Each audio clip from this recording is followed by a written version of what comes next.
like, go and do an Ironman. It's like, an Ironman? I've never ran a marathon. He says, there you go. He says, what's the point in doing something you can do? Brilliant. He says, do something you can't do. If you're doing something for love rather than doing something for your ego, for example, to say I've completed this, I think right away there's an advantage there for you. Definitely. She's 24/7 care. I think these sand dunes were about 400 metres high and they went on for about 13 kilometres, and it was basically just up and down at 60 degrees at the time. So Matt collapsed in the dunes, as did Pierre, sadly the French guy that died. Mark, how's it going, mate? Good. Dave, are you, mate? Yeah, all good. Thanks very much for joining us on the podcast. I'm really chuffed to speak to you. So Mark, ex-professional football player for Kilmarnock, amongst others, Scottish Cup winner, 1997. That's right, yeah. Long time ago. Played alongside Al McCoy, coached by the late great Tommy Burns, played against Larson, Gascoigne, countless others. An amazing football career, and then now an endurance athlete at the grand old age of 54. Did I hear 54, 55 in my birthday. 55, and you're still running a sub 3 hour marathon, is that right? Well, yeah, I've done 2 in the last year, so. I think it's important to go back and have a chat about you as a person. Talk to us about your football career, what took you from your football into running, basically, because it was never really a sport that you thought you would get involved in after it. And then we'll go up to present day, the fundraising that you've been doing, which is touching, what, £80,000 now for Rett syndrome? I'm not sure exactly. I know it's well over 60. Exact figure, I'm not sure, David. So take us back to your football days. How did all that begin? Oh, as young as I can remember, a young kid, even primary school, all I did was, as soon as I got in, probably like a lot of kids growing up in the 70s, 80s, didn't have a lot, just loved football. As soon as I got in from school, out playing football, your mum would shout you in for your dinner, you'd run in, eat your dinner in a couple of minutes and you're back out again. It's dark. Get the jumpers down for the goalposts. Get the jumpers down for the goalposts. And even if there was nobody to play with, I'd just go out and play myself, play keepy uppy or whatever. So to be honest, there was no plan B for me. As young as I can remember, all I wanted to do was play football and be a footballer. And I was very fortunate. Wasn't the best player in the world, but I was very fortunate. I had a career of 21 years, my dream job, and I gave it everything. I tried my best. I'm a great believer in hard work hides a multitude of sins, and that probably summed me up. I gave it my best. I worked hard. Wasn't the most naturally gifted or most talented, but I made the best of the ability that I had, and it was fantastic. Looking back, it's some amazing memories. It was great. So who was your first? How did it start with signing professionally? Who was that with? Back then I signed an S forum with Motherwell, so it was a kind of schoolboy forum it was called back then. I can remember playing for a Lanarkshire Select. I think it was a Motherwell scout, Alistair Stevenson, came and asked me to come and train with Motherwell. So I trained with Motherwell since I was about, 11, 12. Celtic had asked me to come in and train. Right. But at that point, Motherwell asked me to sign a schoolboy for them, which you're basically attached to that club then till you leave school. And it just progressed from there. I played with the Scotland schoolboys, under 15s. Couldn't leave school quick enough. As soon as I sat my O-levels back then, go for it. Yeah, straight into Motherwell as an apprentice, and kind of just went for there. And then how long did you stay with them for? I was at Motherwell, left school in summary about 85, left Motherwell in 91. So it was a wee bit frustrating for me, David, to be honest, because I went to the Scotland schoolboy trials, always played midfield. I went to the schoolboy trials and I can remember the coach saying it's going to be quite difficult to get in midfield here. Why don't play your left back? Probably a better chance of getting in the schoolboy team as a left back. So that's what happened, and I was fortunate enough to get in, but I was then kind of pigeonholed as a left back. So when I went to Motherwell, they were playing me left back. But to be honest, I was never good enough to play Premier League level at full back. Right. I did play about 4 games with Motherwell in that position, but I was fortunate enough I had Davy Cooper in front of me. Right. So that made it easy for me. So it was frustrating for me. I knew that I was never going to be good enough to make it in the Premier League where I wanted to play as a full back, and it wasn't until I went to Kilmarnock. Again, initially played fullback. But when Tommy Burns got the caretaker's role, he basically said to me, "You're not a fullback. I'm going to give you the opportunity to play midfield," which was kind of music to my ears. And he was fantastic. You credit Tommy Burns. You call him Tam, don't you? Yeah. Whereas he's known to Tommy by the kind of general public. But you credit him with just having such a big influence, not just in your football career, but just in your kind of mindset and just life in general. No, without a doubt, I kind of looked up to him. He was like a kind of father figure. Right, okay. He was initially my teammate, obviously, when I went to Kilmarnock, and then I got the caretaker's role, and then became the manager. But it was just such a unique human being in so many ways.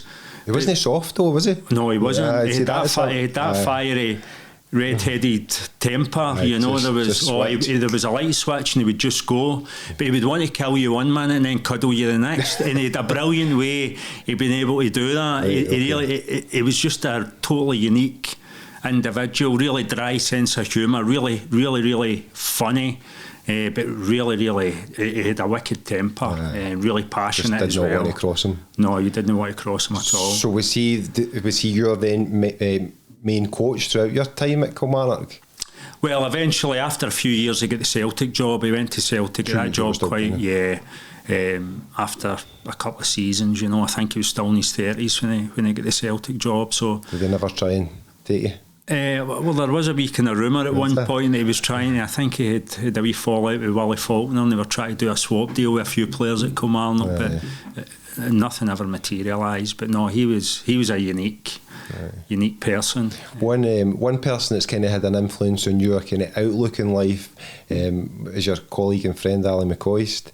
You tell a good story about how when you're faced with hardship, you just see the positivity through it, and it was Ali McCoist came in after what looked like or what was a horror injury for anyone else. But tell us that story. There's so many McCoy stories. No, he was brilliant. I think the public perception or persona that he's happy-go-lucky, he was genuinely like that on a daily basis. I mean, he would burst in, he was always late, he was late every morning, but he had a fantastic personality. And his glass was always half full. He just looked in the positives in life all the time. I think that particular story, I think we played Rangers. He was obviously coming towards the end of his career when he was at Kilmarnock. I think it was the first half. He was chasing a ball into the corner with Lorenzo Amoruso, and he's basically went down in a heap. So he's went off injured. Don't know anything much about it. Unknown to us, we're playing the game, but he's been took to the hospital and he's come back with a kind of broken leg, basically. So the game's finished. I think we drew the game. Just kind of cooling down, winding down after the game, sitting in the dressing room before we're showering. The next minute the door gets kicked open and he comes with this massive big smile on his face and a big kind of Stookie type boot thing. And we're kind of looking at him, he's got this big cheesy grin. You are all gutted because you're losing your star man. He's like that, brilliant boys, I can't believe it. He says, I thought your old day was finished. I thought I was slowing up, I've actually just broke my leg. So he was even turning that, twisting that and turning it into a positive. He was being serious. He was being serious. He thought, I'm slowing down running into that corner. But in actual fact, I'd broke my leg, so it's all good. It just shows you. I know. That's so he was absolutely brilliant at stuff like that. He was great about the dressing room. Him and Durant was the same, Just but McCoy's really positive, really positive outlook in life, and it was fantastic. But there's so many stories as well. So how did your career? When did it come to an end, football wise? What age were you? I was 37, so that would be 2006. That followed a move down south. No, I'd come back up, but I did go to Reading in 98 and then go back to Kilmarnock, and then I left Kilmarnock with 2001-ish, went to St Johnstone for a couple of years, and then I was at St Mirren for a couple of years. So yeah, it was 2006. I had opened a couple of Subway shops, one in Bellsill and Coatbridge. Kind of moved into that when I retired in 2006. It wasn't really for me. I think after playing football for 21 years, been out training every day. Yeah, of course, then stuck in a kitchen. And then going for that to being behind a counter in a shop, it just wasn't for me. Yeah. So it was challenging, that was for sure, getting into the real world. So how did you how did you fulfil your physical needs for exercise? Is that when the running started, or did you just fell away from kind of fitness in general? No, to be honest, David, I retired in 2006.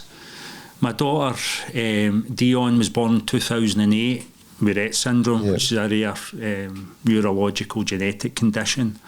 So I didn't actually exercise, to be honest, for a period.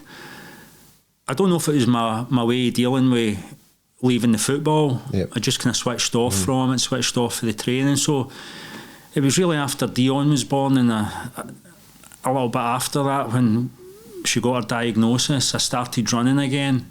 And the running just progressed from there, which then kind of snowballed into the charity stuff. And one thing went and then led to another. So I started doing a 10k, and then I went for that to doing the Three Peaks Challenge, which is the kind of 3 highest mountains in the UK in a 24-hour period.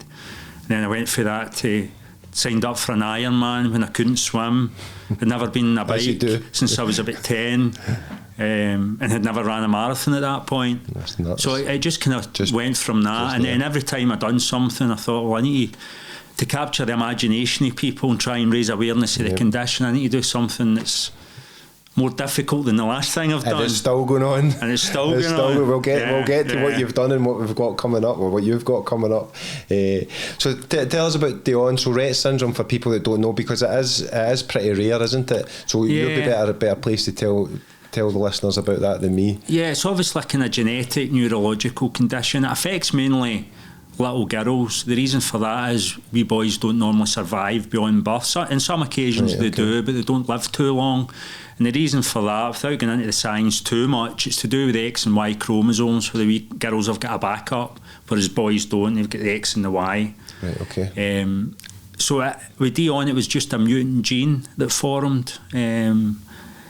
Didn't see any signs for the first maybe 6 to 8 months. But normally you start seeing signs between that 6-month and 18-month period. And the first things that we noticed with Dionne was when she got to about 10, 11 months, there was no sign of her crawling, walking, and then she started being violently sick on a daily basis, numerous times a day, which we discovered was reflux, which is another symptom of Rett syndrome. Some kids can reflux and be sick. So we were taking her to the hospital. Back then it was the old York Hill Sick Kids Hospital in Wishaw General. This went on for a period of time, but they couldn't really get us a diagnosis of Rett syndrome. They thought she had some sort of condition that wasn't curable, and they used the broad spectrum of global development delay, but didn't know exactly what it was. So we eventually got her diagnosed, believe it or not, on holiday in Florida. It was raining one day, and I googled neurologist, and there was one about 20 minutes away. No way. And we got an appointment with the guy. It was brilliant. He couldn't believe we couldn't get a diagnosis in the UK. So he'd done some physical movements with Dionne, asked some questions. We were in about half an hour, and he says, I'm going to be honest with you, I don't think what your daughter's got is curable. He said, but I can get you a diagnosis within 3 weeks. Just need to take, I think it was about 17 blood samples. And how long had you been fighting for a diagnosis? This has been going on for well over a year anyway. Jesus. And was that just a lack of knowledge over here, or was it just science? Or? Yeah, they hadn't tested her for Rett syndrome here. They knew there was something wrong with her, and basically they didn't really know, and they just put it down to this global development delay, and it was going to be left at that. Yep. So it was just a bit of luck, really. And the guy was true to his word. He said, the reason it's going to take me 3 weeks is I need to send about 4 blood samples to the other end of the States to get tested in the lab. He says, the rest we can do here. Yep. And it cost me back then it was about 800 equivalent. I was going to say $800. I think it was actually about £800. He gave me a discount. I just wanted a diagnosis.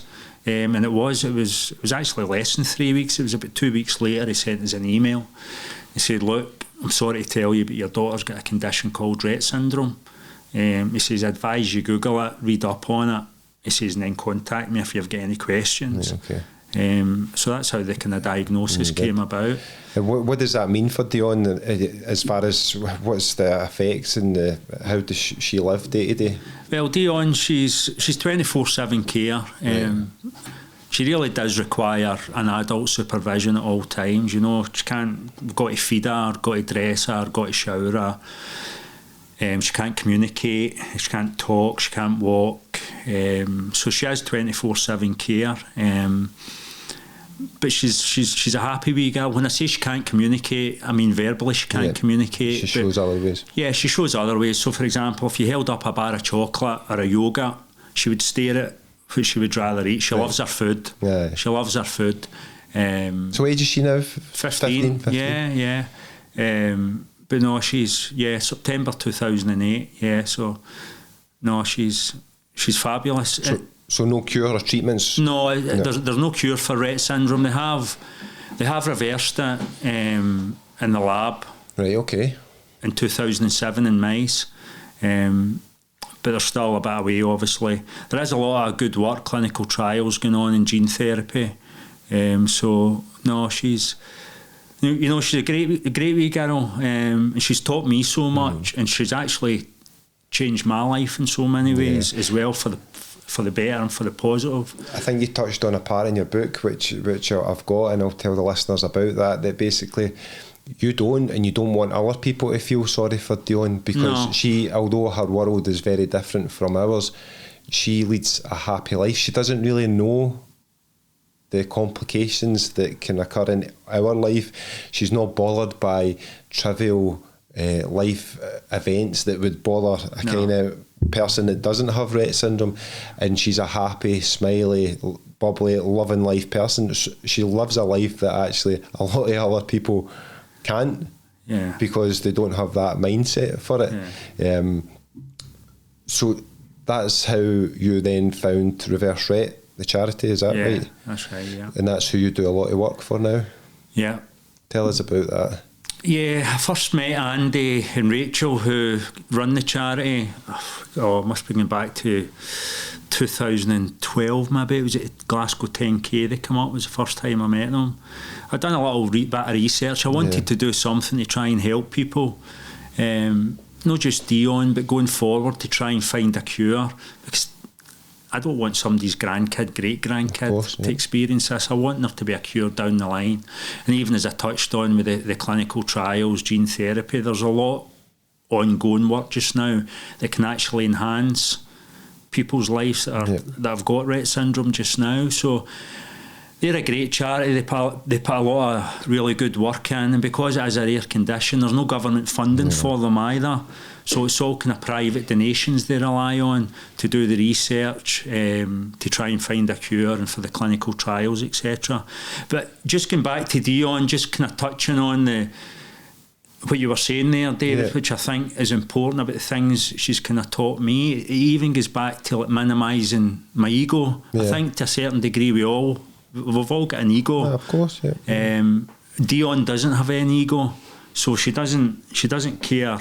She's not got any designer handbags. She doesn't care what clothes she's wearing. She doesn't care what car she's in. She doesn't care if she's in a fancy house. Filtering pictures, uploading to social media. It's the simple things like being out in the fresh air, the wind blowing in her face, watching people makes her happy.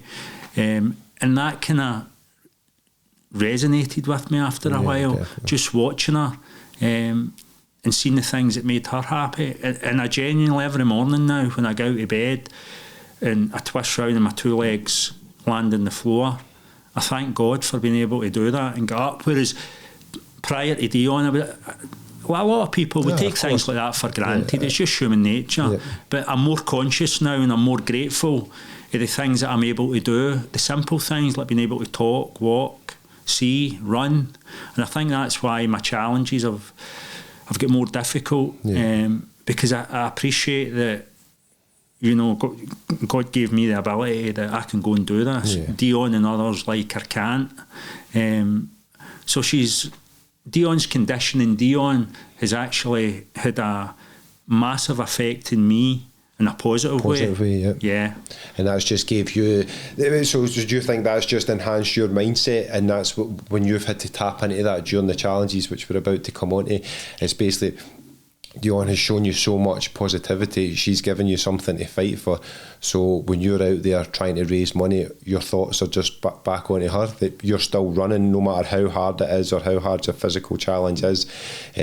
You're still able to do that, and how dare you give up, sort of thing.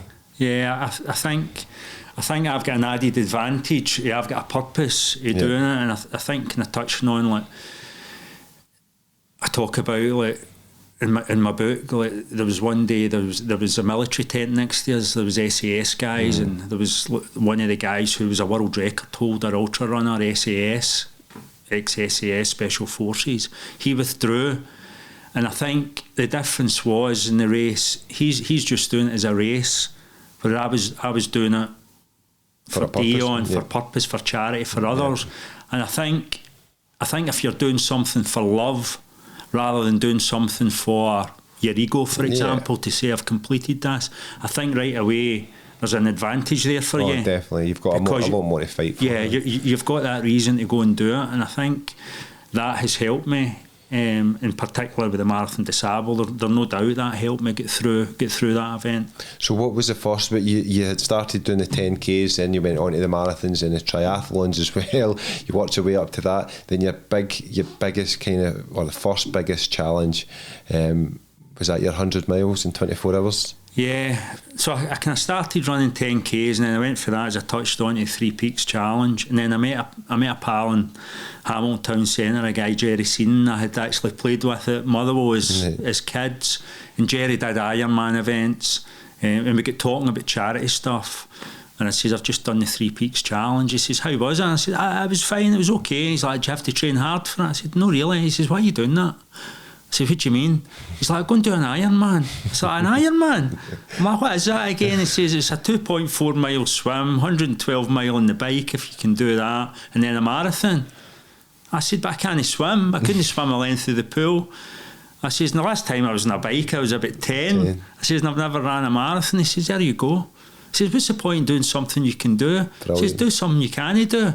That's a challenge. If he had an ego then, he didn't half stamp all over it. Exactly. And I actually went home, and within an hour I had Googled it, researched it, and I saw UK Ironman, and I signed up for it. Just went for it? I just signed up for it. So I gave myself a year, went to the local David Lloyd, took 6 swimming lessons, joined the swimming club, got myself a wee £500 bike, and away I went. Did you enjoy it? Is it something that did you enjoy the swimming and the cycling training part to it, considering you'd never done that before? I did because I was out of my comfort zone. I was doing something different. The cycling took a bit of time for me to get used to, going out cycling in the roads with, cars and people with no patience, potholes in the roads. So that took me a wee bit to build my confidence up. And then I had actually just before the Ironman, it must have been about 6 weeks, I had a bad kind of bump with my big mate Kevin McGowan. This was the second Ironman actually. I did Barcelona, we went out for a cycle and the two of us collided and I got through the opposite side of the road because that could have dented my confidence a wee bit.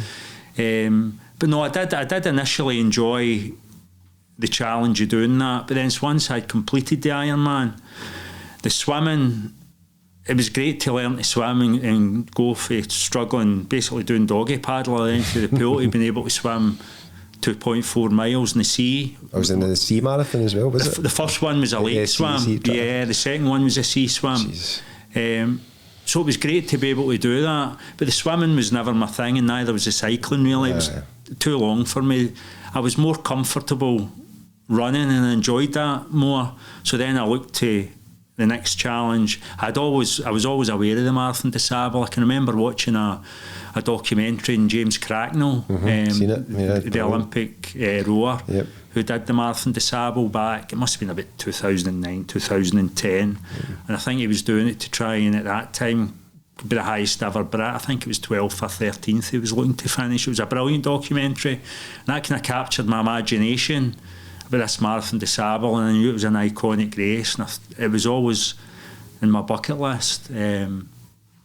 So I'd signed up for it. And explain, just for those that don't know what it is, explain the Marathon des Sables as in terms of where it is, the duration, how many people actually. It's described as the toughest foot race on earth, isn't it? That's its tagline. Yeah. So it's how many kilometres? So it's in miles. It's 156 miles, whatever that equates to. 250 kilometres, roughly that distance.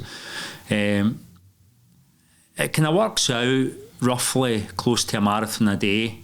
The event starts on they basically bust us into the desert on the Friday, admin day on the Saturday, so it starts on the Sunday, and goes through to the Saturday. Is this the Sahara Desert in Morocco? Yeah, it's in the Sahara Desert in Morocco. Temperatures reaching... Well, normally the Marathon des Sables takes place generally the end of March, April time. That's normally, but because of COVID, it got cancelled, and they decided to put it back to October. They'd never done the event in October before, and it just so happened that there had been a kind of freak heat wave that year in the Sahara. So in October, the year we did it, the temperatures were reaching almost 60 degrees every day. Jesus. But to make it even more difficult, there was a stomach bug ravaged the camp. I actually got it right away on the Saturday, the following day. So almost 50, I think it was 47% dropout, which is the highest ever dropout just with in the history with the in the bug, Marathon des Sables. I think it was a combination of the bug and the extreme heat. Yeah. People dehydrated, obviously not being able to refuel. Yeah. Losing liquids with the vomiting and the diarrhea with the bug, and then the extreme heat. So it was quite a kind of brutal event that year. And then sadly a French guy died in the dunes in day 2. And one of my tent mates actually, who Matt Chowdhury he'd represented Great Britain 19 times in Ironman. Right. At one time he held the bike record for Ironman. He took a cardiac arrest as well, day 2, and was dead for just under 2 minutes. Thankfully, they brought him back. So it was a pretty brutal event. But going back to the 100 mile, because the event had been cancelled or postponed and put back to the October, I'd started a Just Giving page and I had started fundraising for it. Right, okay. So I felt that people had started donating. So I thought I really need to try and do something. And the other thing I had been aware of was trying to complete 100 miles in under 24 hours. And I happened to Google the grounds of the football teams I had played in Scotland. So I'd looked at St Johnstone and Perth and Kilmarnock, either starting one of them. I was 11 years at Kilmarnock, so I thought it'd be nice to finish there. Course, yeah. So I looked at it, started at Perth at St Johnstone, on to Motherwell. The idea was then to go on to St Mirren and Paisley and finish at Kilmarnock, and it was bang on 100 miles. I thought, it's fate, I need to go and do it. But again, as I got closer to the event, with COVID, with the restrictions of running through Glasgow, etc., couldn't do it. So I had to leave St Mirren. So I had to run from Perth to Motherwell on to Kilmarnock, so I was about 12 miles short, so I ended up doing a lap of Strathclyde Park just to make up the numbers up, and then I had to add on about another 6 mile in Kilmarnock running around the streets. How did you find that though? How did you find it, just the toll on your body, the sleep deprivation? Like, that must have been brutal. Like, to run 100 miles over that's like four marathons. Yeah. All within the 1 24-hour period, with no rest, pretty much. You're still moving when you're resting, you know. Fair enough, you might walk a part of it just to kind of try and let your body recover a wee bit. But like, how tough was it in terms of, was it as bad as what you thought it was going to be? Not really, no. I think, when I say not really, I was actually more worried. I thought the 100 mile would be more difficult than the Marathon des Sables. Right. Because I had researched it, I'd read up on it, and all the advice online, they were saying you've got to build up to a 100 mile ultra, like do several 50 miles, and maybe do a 70 miles, and then go for the 100 miles. Just with family and work commitments and having Dionne at weekends, I couldn't fit in running 50 miles. Yeah. So the most I had ran prior to running 100 miles was 32 miles. So I actually stopped reading everything because I thought it's too negative, because everything I'm reading saying you're not going to be able to do this. I thought that's just having a negative influence in me. I don't need that. Everybody's different. I think I'll be able to do it. But I was concerned. I knew it would be tough. And I knew the big thing was fueling. I had to fuel properly. No matter how fit you are, I knew without refueling and eating, I would struggle. Yeah. So I kind of worked out my weight. So I was looking to eat just under 300 calories an hour. That was vital, and drink as much as I could. 7,500 calories you were chucking away. I started off eating things like pieces in peanut butter, and I was struggling to eat that. By the end of it, I was actually eating Krispy Kremes and donuts. That's all I could eat. So I must have had about 15 Krispy Kremes or donuts. Just shovel it. It was the only thing. It was the only thing I could, your stomach keep becomes down. so important in times like that, because you need to fuel, you need to refuel, but it also needs to agree with your stomach as well. Did you reach that kind of delirious stage where the tiredness was just too much? Just really towards the end. Emotions and all that start to come in as well. The route was really hilly.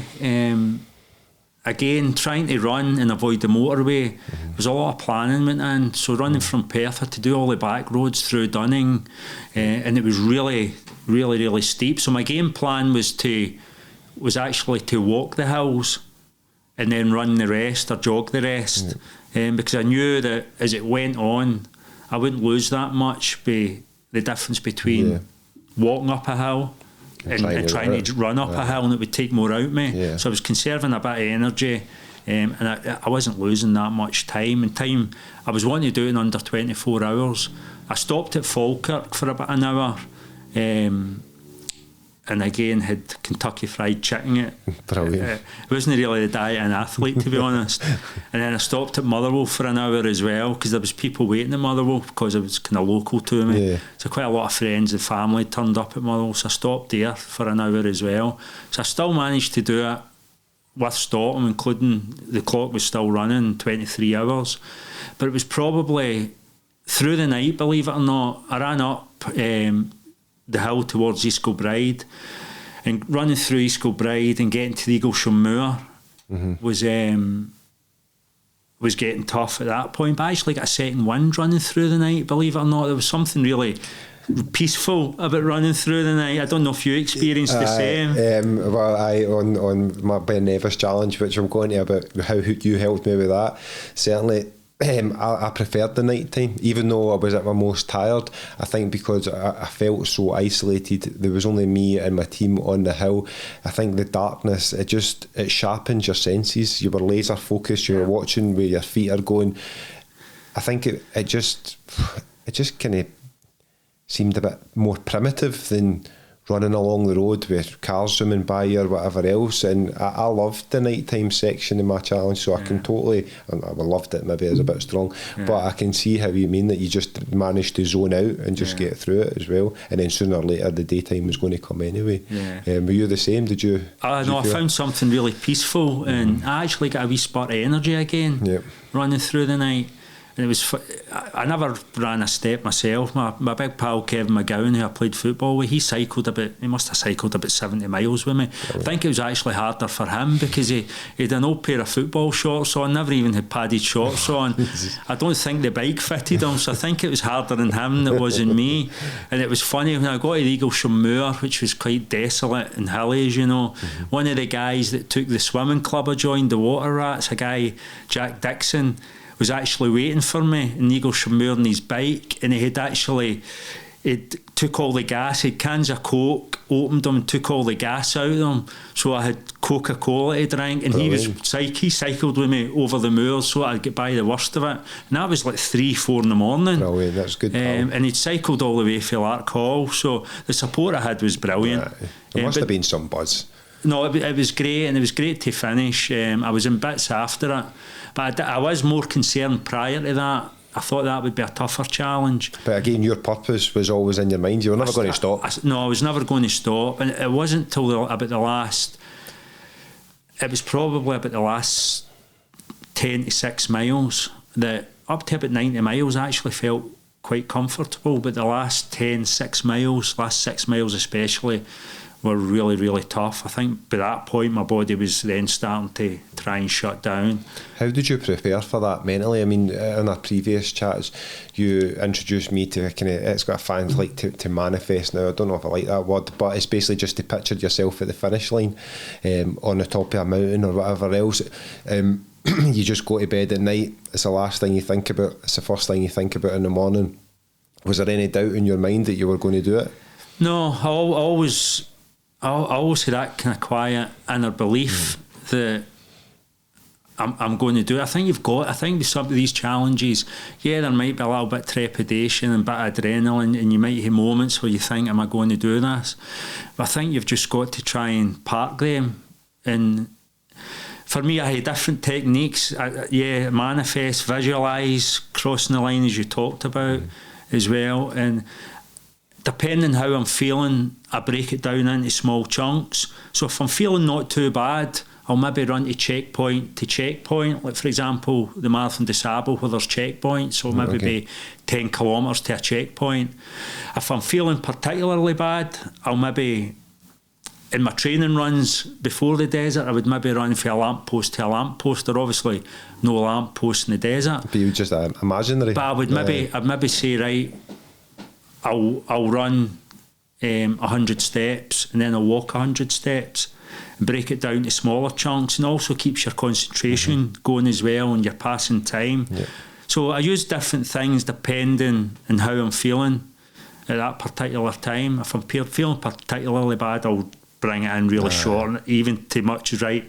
I'll take one step. I'm just doing one step. Still going forward. You're still going forward, definitely. And then I'll forget about it. I'm also good at actually blanking my mind out and not thinking anything. A lot of time when I'm doing this, there's nothing in my mind. I think a lot of people can actually talk themselves and convince themselves, I'm not going to do this, and talk themselves out. I don't feel good. This is hard. This is too tough. My leg's sore. This is sore. And eventually they talk themselves out it. You can just clear your mind. I can clear my mind. That must be a nice place to be. And I just forget it. And even in the Marathon des Sables, I loved the peace of going to my bed at night, cosing up into my sleeping bag, and even when I was vomiting, or I had diarrhoea at the time with the stomach bug, I would go, and if I had to be sick, I would be sick, and I'd come back in and I'd just forget it. But there must have been a fear though, Mark, that the French runner sadly lost his life, and there you had next to you a world record cyclist and umpteen triathlon. His heart went. I mean, they're not accidents. They didn't do anything wrong. There must have been a fear that that could have happened to you. Yeah. There must have been a time where you thought, right, I'm doing this for Dionne, but actually Dionne needs me more than she needs the money that I'm trying to fundraise. Did it come into your mind, or did you just not let it? No, it did. I'll talk about that in a wee minute, but just going back to like the French guy Pierre sadly dying, and my tent mate Matt, I don't know if we were in shock. They had a briefing. I can remember Patrick Bauer, the race director, held a briefing. It was about 7 o'clock at night to announce it. He spoke in French and he broke down. He was in tears, and then the guy translated in English what had happened. We knew right away it was something bad. And I can remember we all went back to our tent and we thought there's got to be some sort of risk management plan in place for this. We thought they're going to cut it short, they're going to cancel it, but they decided no, the show goes on. So I think there was a little bit of us all in shock, and then with Matt as well, it was just so matter of fact. You know, he was lying in the tent and he's blaring away to us. He's like, I'm out the race, guys. And we're like, oh, sorry to hear that, Matt. He says, I had a cardiac arrest. Was that whilst he was racing, whilst he was on? Yeah, I think it was in the sand dunes in day 2. I think these sand dunes were about 400 metres high, and they went on for about 13 kilometres, and it was basically just up and down for 13 kilometres, and it was about 60 degrees at the time. So Matt collapsed in the dunes, as did Pierre, sadly the French guy that died. Both of these incidents happened in these dunes. It was just, I think we were just in shock. And Matt's telling us a story. He was obviously out at the event and he was still there, and he was saying, look, does anybody want any of my kit? You know, anybody want any wet wipes to wash themselves? That was so him out. It was so matter of fact, and it hadn't really kind of sunk in. But I think when you're doing these events, there's an element of selfishness there as well. Well, there needs to be in the whole lead up to it as well. You can never prepare yourself to undertake such a massive physical challenge without you and your family having made your sacrifices to commit to the training, to detach your mindset from normal day-to-day life, to get in that zone that you need to be in to be able to achieve such a thing. I think there is whether you want to call it selfishness, I don't know. At the end of the day, you were doing it for charity. It wasn't just to say that you had done it. I think there is a different mindset. Just to go back to answer the question you'd initially asked, day 4 was the toughest for me, which was a long day, 50 odd miles through the night, when it was the Wednesday, I think, so the bug was really well in with me, so to speak. You know, I'd had it for a few days. I wasn't being able to eat properly. I wasn't really fueling brilliantly. The water we were drinking was hot, so I was really dehydrated. I was vomiting. I had diarrhea, and I had got to one of the checkpoints during the night, and I had nothing left. I thought I had nothing left. And I just lay down, and there was a French guy lying beside me. I took my backpack off and used it as a pillow. I was covered in sand, and the doctor came up to me, and I said, "Listen, can you give me anything? I've been sick. I've got diarrhea. I've had it since Saturday." She says, "What, are you eating anything?" And I said, yeah. I was worried in case she pulled me out. I said, yeah. She says, "What are you eating?" And I had a packet of fruit pastels in my pocket with 2 gums out. So I says, "Look, I'm eating my fruit pastels." She says, "That's no food." She says, "I'll give you a tablet that'll hopefully help with your stomach." She says, "You really need to eat." She says, "I need to go and see some other people." She says, "Just lie there, I'll come back in 20 minutes, but you need to eat." She says, "If you're not eating, we need to have a conversation." You were off. And I thought, right, okay, I'll eat. But I couldn't eat. I took the tablet she gave me, and I was just lying there, and I can remember looking, and it was pitch black in the desert, and I can remember thinking, this is the most inhospitable, desolate place in the world. I feel absolutely terrible. I'm done. I don't know if I can go in here. And then it was Dr. Wayne Dyer, American philosopher as well, has a quote: when you change the way you look at things, the things you look at can change. And I can remember looking and going for that mindset. It only lasted for 30 seconds, a minute. And I can remember looking and saying, Mark, just relax and enjoy it. I'm never going to experience this moment again. And I looked up, and the stars were the brightest stars I've ever saw in my life. And I thought, these stars are beautiful. This is amazing. Did you not think they were coming to take you up to heaven? No, I'm never going to experience this moment again. I'm going to enjoy it. It's beautiful. It's so relaxing. It was actually therapeutic. And I'm looking, and I lay there, and I can remember the French guy saying, I'm out. The doctor came back, I'm out. And she went away again. She never even spoke to me. And I'm looking, and I thought, oh, that's amazing. And I got a surge of energy, if you could call it that. And I didn't even know where the entry point was back into the race. And then I saw someone running, and I thought, oh, I'm up here and I'm away before this doctor comes back. So I just got up and I legged it back in. But at that point, there was no stopping me, because at that point I thought, mind was made. The only way I'm coming out here is if I collapse and somebody has to lift me out. I'm not withdrawing. So, and how was the remainder of the race after that? Was that give you the boost you needed? No, really, because it gave me that initial boost. And then that soon wore off. But then I had a game plan. I thought, I really need to try and eat something if I can. I need to try and get some company to help me through it, and I need to try and get a sleep. And I managed all of them. I waited. I stopped kind of walking, jogging, and I let some guys catch up with me. So I thought, I'm going to go with them for a bit. And it just so happened it was a guy from London, Simon. We get blathering away, and I was saying, listen, I'm really struggling to eat. I've been sick, and I says, the only thing, see if I had wee shot blocks, I love them. The guy's like, I've got a couple of packets of shot blocks. He says, I'll give you a packet. So he gave me a packet of shot blocks. If anybody doesn't know what that is, it's just like wee tiny cubes of gel. Yeah. And you give it 6, I think, in a packet. And I thought, that's enough to get me through the race. And I just put one in my mouth and let it melt. It took about half an hour for it to melt. And I thought, these 6 are going to get me through this. But it was tough. And then I managed to get a couple of hours sleep. Never really felt much better after that. But it was enough to get me through it. And I think it took me, just to show how difficult that was, I did my 100 miles in 23 hours. I think I did just over half that. I can't remember the exact distance. It would say just over 50 miles that long day. It took me about 26 hours to do that. But you're in 60-degree heat and climbing over sand dunes and everything, you know. It's some. So I managed to get back to the 10, and it was only, by that point, it was only, out of the 8 of us in my tent, it was only me and the Welsh guy, Sean, left. And he was already back, and the tents across from us were empty. And it was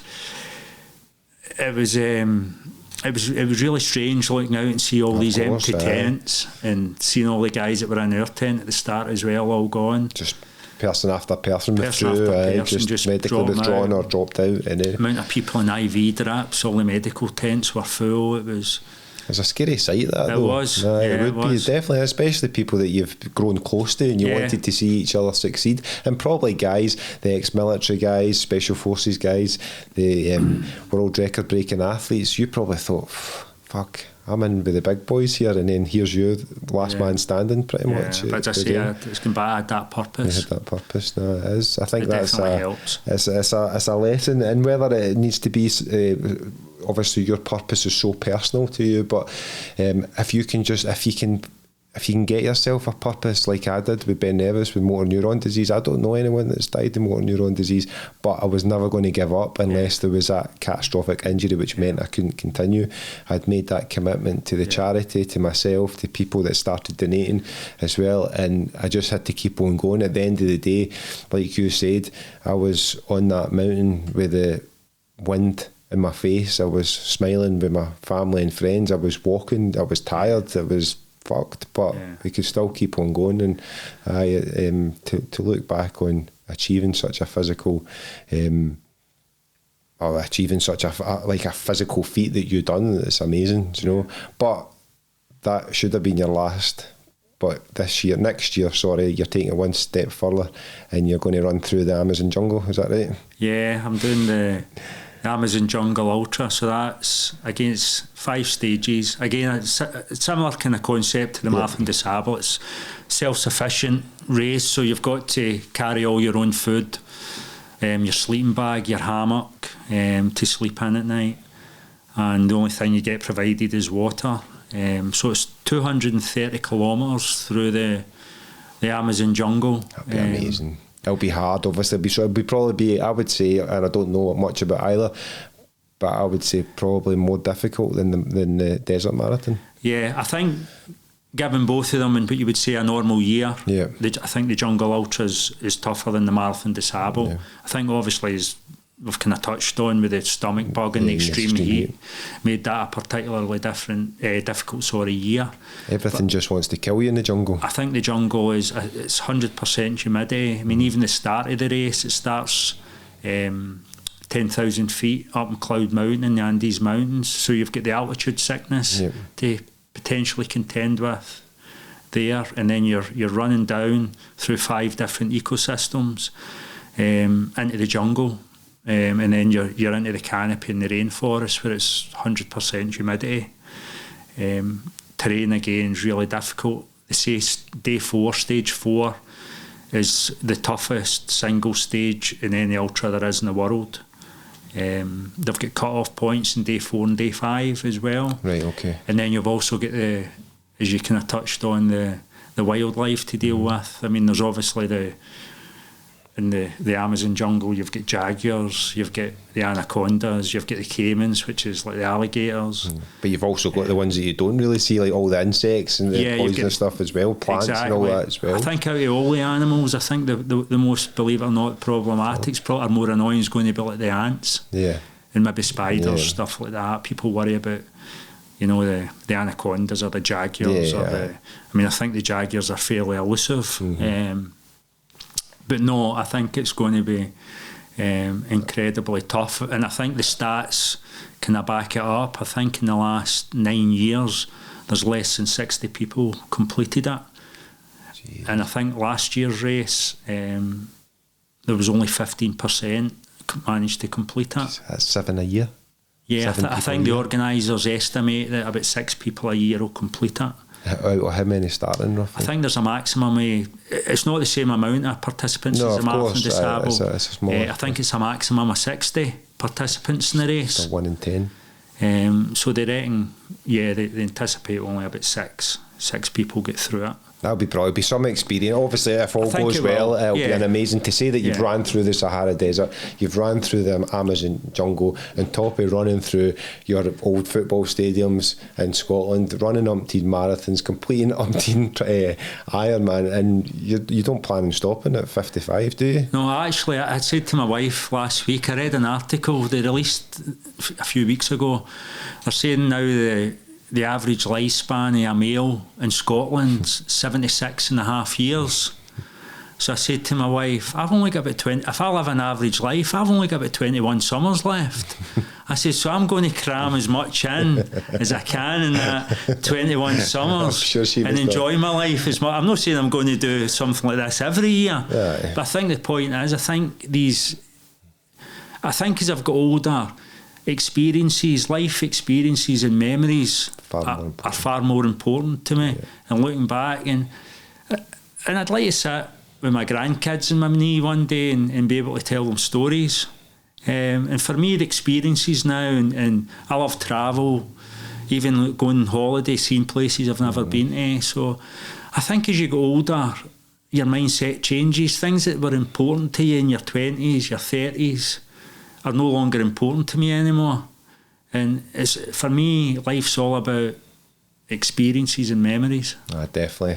I think you've hit the nail on the head there. But your wife she's now started to follow in your footsteps to an extent. I mean, you're travelling to marathons all over Europe, but you complete the full one. Your wife completes the half marathon, and then you spend a couple of days seeing the country and the city that you're in. So it's an amazing way to spend time together. And she then has that understanding, that competitive understanding that you obviously had for a long time, and she probably sees why you want to complete these events now. She's very good. I think to do these events, you need your family to support you. It's very difficult to do it without that support.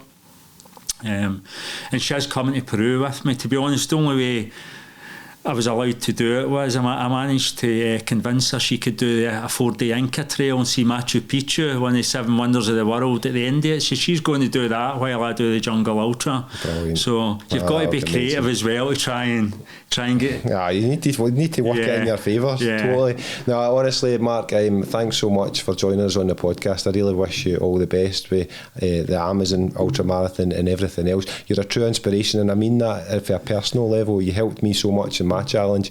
I had the privilege of meeting you once beforehand, and you gave me so many tips that I used prior to the challenge and on that day. And I actually thought about yourself and Dionne a lot, because I'd known that what I was going through at that time was nothing compared to what you had experienced during your 100-mile run and in your marathon disabled as well. And your purpose was at the forefront of my mind as well. So honestly, it's been a pleasure meeting you, and thanks very much for coming on to chat. No, that's really kind of you, Davey, and your challenge is amazing. I've really enjoyed it, and I hope if anybody can take anything for this podcast is life's for, you don't have to go and do ultra marathons or crazy stuff, but life's for living. Go and enjoy yourself. Definitely, couldn't agree more, mate.